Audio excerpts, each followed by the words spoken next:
Press the bell icon on the YouTube app and never miss another update.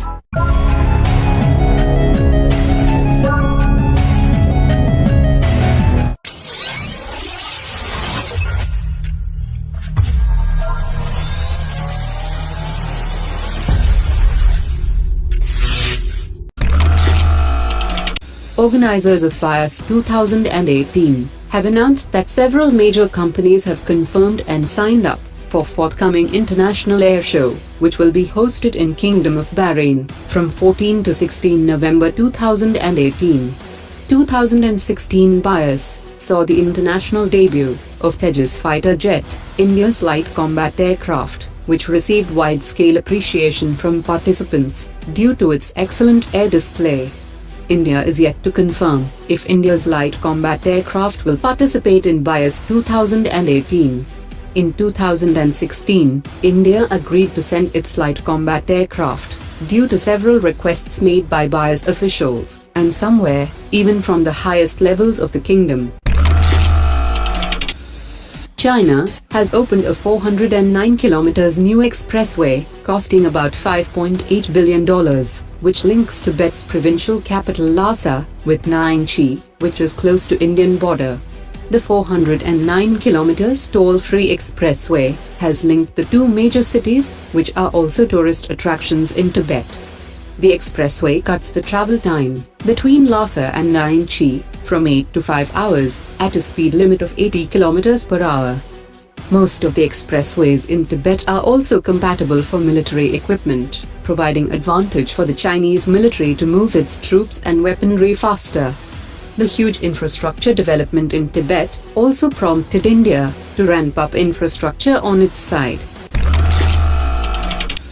Garden Reach Shipbuilders and Engineers, under the Ministry of Defence, which recently completed major modernization of its infrastructure facility and has also doubled its capacity, has become the first Indian shipyard to build warships using carbon fiber composite material.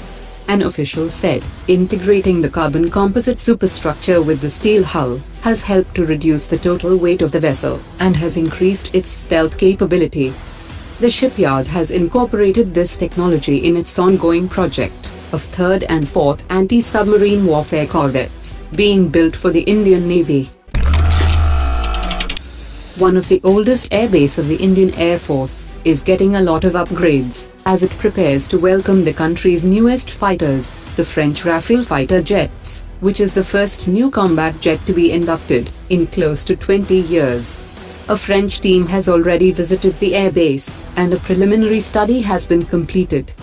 While some of the existing infrastructure will be used for the new Rafale squadron, additional infrastructure, in the form of at least 14 shelters, hangars, debriefing room, and a facility for simulator training will be created, for which 227 crore rupees has been sanctioned. The construction work for the new infrastructure will start in February 2018. The French team has promised 70% serviceability factor for the Rafales, and there is also a long-term contract for the supply of spares. Carrying 62,000 packs of relief material as aid, Indian Navy reached Bangladesh's Chittagong to provide assistance to approximately 480,000 Rohingya refugees being sheltered along the Bangladesh-Myanmar border. The relief materials were handed over by the High Commissioner of India to the District Commissioner Chittagong at a ceremony. The offloading process was carried out continuously throughout the day and completed on September 30th. The relief materials were simultaneously loaded onto 54 trucks.